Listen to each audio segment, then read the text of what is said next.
Iran ও ইসরায়েলের মধ্যে টানা ১২ দিনের যুদ্ধ শেষ হলেও এই সংঘাতের ছায়া এখন অন্যদিকে পড়েছে, আর সে লক্ষ্য পাকিস্তান। সাম্প্রতিক নানা তথ্য ও বিশ্লেষণে ইঙ্গিত মিলছে ইসরায়েল ও ভারত পাকিস্তানের বিরুদ্ধে একটি সম্ভাব্য নতুন যুদ্ধের পরিকল্পনা করছে।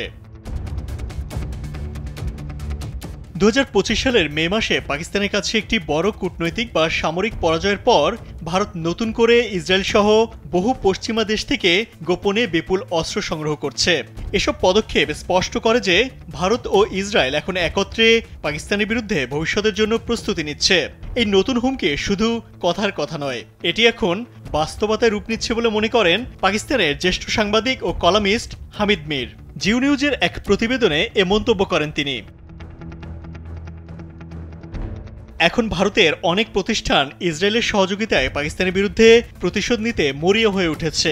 সম্প্রতি ইরান ইসরায়েলের ১২ দিনের যুদ্ধের সময় পাকিস্তান প্রকাশ্যে ইরানকে সমর্থন করেছিল। এতে অনেক ইসরায়েলি ক্ষুব্ধ। এই অবস্থাকে কেন্দ্র করে ভারত ইসরায়েল জোটের মধ্যে পাকিস্তান বিরোধী পরিকল্পনার ইঙ্গিত স্পষ্ট হয়ে উঠছে।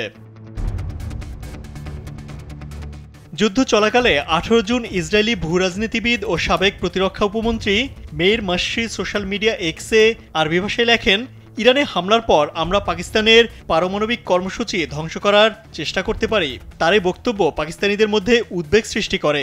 একই সময়ে অনেক ভারতীয় অ্যাকাউন্টেও এই ধরনের হুমকি ছড়াতে থাকে। ভারতীয় বিভিন্ন পোস্টে দেখা গেছে, সেখানে লেখা হয়েছে পাকিস্তানকে পারমাণবিক নিরস্ত্রীকরণ করা হচ্ছে। এটাই অপারেশন সিঁদুরের শেষ ধাপ। ভারত ও ইসরায়েলের মধ্যে সাম্প্রতিক অস্ত্র চুক্তিগুলোও এই পরিকল্পনার অংশ হিসেবে দেখা হচ্ছে।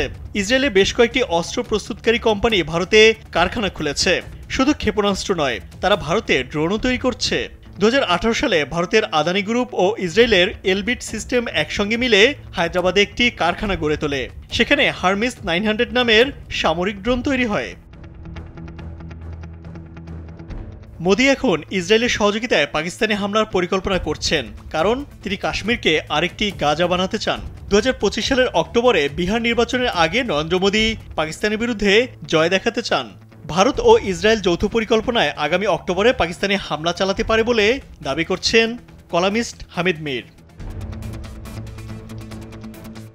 তবে কাশ্মীরকে ভারত ও ইসরায়েলের আরেকটি গাজায় পরিণত করার পরিকল্পনা পাকিস্তান বাস্তবায়ন করতে দেবে কিনা সেটা এখন ভূরাজনৈতিক সমীকরণের গুরুত্বপূর্ণ প্রশ্ন। সম্ভবত উত্তর হবে না।